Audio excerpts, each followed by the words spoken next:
पश्चिम बंगाल में कांग्रेस का big bag 284 उम्मीदवारों की लिस्ट ने टीएमसी बीजेपी की नींद उड़ा दी। क्या बंगाल की राजनीति बदल जाएगी? नमस्कार दोस्तों, सुनिए बहुत ध्यान से। 29 मार्च 2026 दिल्ली में कांग्रेस की केंद्रीय चुनाव समिति ने एक ऐसा फैसला लिया है जो पश्चिम बंगाल की पूरी राजनीति को हिलाकर रख देगा। कांग्रेस ने एक झटके में 284 उम्मीदवारों की पहली लिस्ट जारी कर दी है। हाँ, आपने सही सुना। 294 सीटों वाली विधानसभा में 284 सीटों पर नाम घोषित। बाकी 10 पर भी जल्दी आने वाली है। लेकिन सबसे बड़ा झटका ये है, कांग्रेस अब अकेले लड़ रही है। लेफ्ट फ्रंट के साथ दर्शकों पुराना गठबंधन तोड़ दिया गया है। दोस्तों, सवाल ये है, क्या कांग्रेस बंगाल में वापसी कर रही है? क्या ममता बनर्जी की टीएमसी को अब असली खतरा महसूस हो रहा है? क्या बीजेपी को फायदा होगा या नुकसान? और सबसे बड़ा सवाल, ये त्रिकोणीय लड़ाई बंगाल के वोटर को किस तरफ ले जाएगी? अगर आप सोच रहे हैं कि ये सिर्फ एक और खबर है तो गलत सोच रहे हैं। ये वो खबर है जो अगले 23 अप्रैल और 29 अप्रैल को जब मतदान होगा तब हर घर में चर्चा का विषय बनेगा। दोस्तों, मैं हूं आपका दोस्त एस कुमार और आप देख रहे हैं जन आवाज 24 सच के साथ। आज मुझे लग रहा है कि बंगाल की सियासत में एक नया चैप्टर शुरू हो गया है। तो अंत तक बने रहिए, क्योंकि इस रिपोर्ट में मैं आपको हर छोटी बड़ी बात बताऊंगा। कौन कौन भारी भरकम चेहरे मैदान में हैं, ये फैसला क्यों लिया गया और इसका असर टीएमसी और बीजेपी पर क्या पड़ेगा। तो चलिए शुरू करते हैं। 29 मार्च की शाम को दिल्ली में कांग्रेस ने आधिकारिक तौर पर यह लिस्ट जारी की। पार्टी के राष्ट्रीय महासचिव केसी वेणुगोपाल ने नाम पढ़े। लिस्ट में 39 महिला उम्मीदवार और 68 अनुसूचित जाति, 16 अनुसूचित जनजाति के उम्मीदवार हैं। ये दिखाता है कि कांग्रेस डाइवर्सिटी पर भी ध्यान दे रही है। लेकिन असली बात है भारी वजनदार चेहरे। सबसे पहले नाम आता है अधीर रंजन चौधरी का, बहरामपुर से टिकट। दोस्तों, अधीर रंजन कौन है? पूर्व लोकसभा नेता, बंगाल कांग्रेस के दिग्गज जो हमेशा ममता बनर्जी की तीखी आलोचना करते रहे हैं। बहरामपुर उनका गढ़ है। वहां की गलियों में उनके समर्थक पहले से ही दीवारें लिख रहे थे, अधीर जी फिर से जीतेंगे। अब सवाल यह है, क्या अधीर रंजन टीएमसी के मुस्लिम वोट बैंक को काट पाएंगे? क्या बहरामपुर में कांग्रेस की वापसी होगी? दूसरा बड़ा नाम मौसम नूर, मालतीपुर से टिकट। मौसम नूर पहले टीएमसी की सांसद थी, हाल ही में कांग्रेस में शामिल हुई। ये स्विच कितना अहम है। मौसम नूर मालदा मुर्शिदाबाद इलाके की लोकप्रिय चेहरा है। टीएमसी के अंदरूनी तौर पर जो वो जानती है कि पार्टी में क्या चल रहा है। क्या उनका कांग्रेस में आना टीएमसी के लिए सबसे बड़ा झटका है? दोस्तों सोचिए, एक पूर्व टीएमसी नेता अब कांग्रेस की तरफ से ममता के खिलाफ लड़ रही है। ये तो सनसनीखेज है ना। तीसरा नाम प्रदीप प्रसाद, भवानीपुर से। जी हाँ, वो सीट जहां ममता बनर्जी खुद लड़ चुकी हैं। प्रदीप प्रसाद को भवानीपुर से उतारकर कांग्रेस ने साफ संदेश दिया है, हम ममता के घर में घुसकर मुकाबला करेंगे। क्या प्रदीप प्रसाद ममता के गढ़ में वोट काट पाएंगे? ये देखना बहुत दिलचस्प होगा। और लिस्ट लंबी है। मधप राय दार्जिलिंग से, अब्दुल हन्नान शुजापुर से, सुस्मिता बिस्वास दमदम से, गौतम भट्टाचार्य डायमंड हार्बर से, सौविक मुखर्जी आसनसोल दक्षिण से, प्रसेनजीत पुईतंडी आसनसोल उत्तर से, SK जरियातुल हुसैन नंदीग्राम से, सुभाषीष भट्टाचार्य पानीहाटी से, रणजीत मुखर्जी विधाननगर से। दोस्तों, ये नाम सिर्फ नाम नहीं है, ये बंगाल की हर कोने से आए चेहरे हैं। उत्तर बंगाल, दक्षिण बंगाल, मुस्लिम बहुल इलाके, हिंदू बहुल इलाके। कांग्रेस ने कोशिश की है कि हर वोट बैंक को कवर किया जाए। अब सवाल ये उठता है, आखिर कांग्रेस ने लेफ्ट के साथ गठबंधन क्यों तोड़ा? दोस्तों, 2021 में कांग्रेस और लेफ्ट साथ थे, लेकिन सिर्फ 77 सीटें ही जीत पाए। TMC ने 213 सीट जीती, BJP ने 77। अब कांग्रेस कह रही है अब अकेले लड़ेंगे, अपना वजूद दिखाएंगे।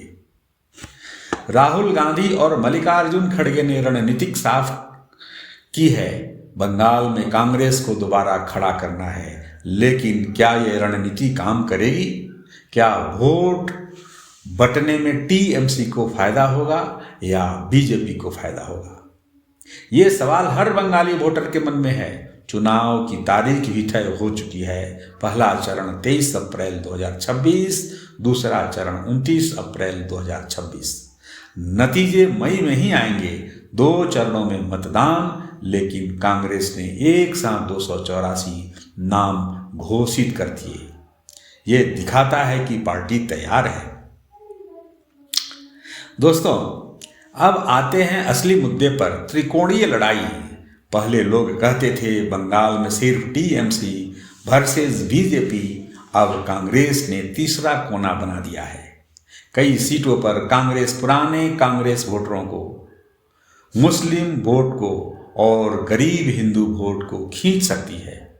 विशेषज्ञ कह रहे हैं TMC को नुकसान हो सकता है, क्योंकि मौसम नूर जैसे चेहरे TMC के पारंपरिक वोटरों को प्रभावित करेंगे। BJP को भी कुछ सीटों का फायदा हो सकता है अगर वो वोट बंटे, लेकिन सवाल ये है, क्या कांग्रेस खुद कुछ सीटें जीत पाएंगी या सिर्फ स्पॉइलर बनेगी?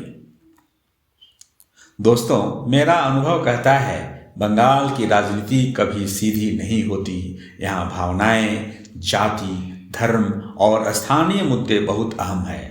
अधीर रंजन चौधरी जैसे लीडर जो जमीन से जुड़े हैं, वो वोट ला सकते हैं। मौसम नूर का स्विच TMC के अंदर असंतोष बढ़ा सकता है। प्रदीप प्रसाद का भवानीपुर से लड़ना ममता के लिए चुनौती है। कांग्रेस का कहना है कि हम सभी 229 सीटों पर लड़ेंगे, कोई सीट खाली नहीं छोड़ेंगे। ये फैसला राहुल गांधी की भारत जोड़ो वाली सोच से मेल खाता है। हर जगह लड़ो, हर जगह अपनी आवाज रखो। अब सोचिए, 216 में कांग्रेस ने 44 सीटें जीती थी। 2021 में गठबंधन में भी कम, अब अकेले 284 उम्मीदवार। क्या कांग्रेस 50-60 सीटें भी जीत पाएंगी या वोट शेयर 10 से 12% रह जाएगा? ये सवाल हर राजनीतिक विश्लेषक पूछ रहा है। लेकिन दोस्तों, ये सिर्फ चुनावी गणित नहीं है, ये बंगाल की आत्मा का सवाल है। बंगाल वो राज्य है जहां एक समय कांग्रेस की सरकारें हुआ करती थी। सिद्दीकुल्लाह, अजय मुखर्जी जैसे नाम याद है। फिर लेफ्ट आया, फिर TMC। क्या कांग्रेस फिर से अपनी जड़ें मजबूत कर पाएंगी? मैं आपको एक बात और बताता हूं, लिस्ट जारी होने के बाद TMC और BJP दोनों चुप हैं, लेकिन अंदर अंदर दोनों घबरा रहे हैं। TMC की बैठकें चल रही होगी, कांग्रेस वोट कैसे रोके। BJP सोच रही होगी, कांग्रेस का फायदा हम उठा सकते हैं। राजनीतिक जानकार कह रहे हैं ये लिस्ट कांग्रेस की हार नहीं, बल्कि लड़ाई शुरू करने का संकेत है। अधीर रंजन ने कहा, हम बंगाल में कांग्रेस को मजबूत बनाएंगे। मौसम नूर ने स्पीच के बाद कहा, मुझे टीएमसी में न्याय नहीं मिला, कांग्रेस में जरूर मिलेगा। दोस्तों, अब आप बताइए, क्या आपको लगता है कि कांग्रेस बंगाल में वापसी करेगी? क्या त्रिकोणीय लड़ाई से लोकतंत्र मजबूत होगा या वोट बांटने में टीएमसी की जीत पक्की हो जाएगी? दोस्तों, मैंने देखा है बंगाल के कई चुनाव, हर बार कुछ नया होता है। आज कांग्रेस ने 284 उम्मीदवार देकर कहा है, हम हैं, हम लड़ेंगे। अब 23 अप्रैल को जनता फैसला करेगी। दोस्तों, आप खुद सोचिए, कांग्रेस ने एक झटके में 284 नाम घोषित कर दिए। अधीर रंजन चौधरी बहरामपुर से, मौसम नूर मालतीपुर से, प्रदीप प्रसाद ममता बनर्जी के भवानीपुर से, लेफ्ट से गठबंधन तोड़ा, अकेले मैदान में कूद पड़े। ये छोटी मोटी खबर नहीं है, ये बंगाल की सियासत का भूकंप है। क्या टीएमसी की नींद उड़ गई है? क्या ममता बनर्जी अब असली खतरा महसूस कर रही है? क्या बीजेपी इस त्रिकोणीय लड़ाई में फायदा उठा लेगी या कांग्रेस सिर्फ वोट काटने आई है? मैंने देखा है बंगाल के हर चुनाव को, हर बार कुछ नया होता है, लेकिन आज कांग्रेस ने साफ साफ कह दिया है, हम हैं, हम लड़ेंगे, हम अकेले लड़ेंगे। दोस्तों, अब फैसला आपका है। 23 अप्रैल और 29 अप्रैल को जब बंगाल वोट डालेगा, तब असली तस्वीर साफ होगी। अगर आपको लगता है कि यह रिपोर्ट सच्ची है, निडर और बिना किसी पक्षपात के बनी है, तो अभी के अभी लाइक का बटन जरूर दबाएं। लाइक करें ताकि ये आवाज़ और ज़्यादा लोगों तक पहुँचे। सब्सक्राइब करें इस चैनल को, घंटी का बटन ऑल पर दबाएं ताकि अगली बड़ी खबर सबसे पहले आपको मिले। कमेंट में ज़रूर लिखें आप क्या सोचते हैं, कांग्रेस का ये दांव सही है या गलत? टीएमसी को फायदा होगा या बीजेपी को फायदा होगा? अपनी राय खुलकर लिखें, हम हर कमेंट पढ़ते हैं। दोस्तों, ये लड़ाई सिर्फ बंगाल की नहीं है, ये लोकतंत्र की लड़ाई है। ये तय करेगी कि बंगाल की सत्ता किसके हाथ में रहेगी। अगली रिपोर्ट में हम आपको बताएंगे टीएमसी और बीजेपी की अब क्या रणनीति है, ममता का जवाब क्या होगा, बीजेपी कोई नया गठबंधन करेगी या नहीं। तो अंत तक साथ मत छोड़िए। जय हिंद, जय बंगाल।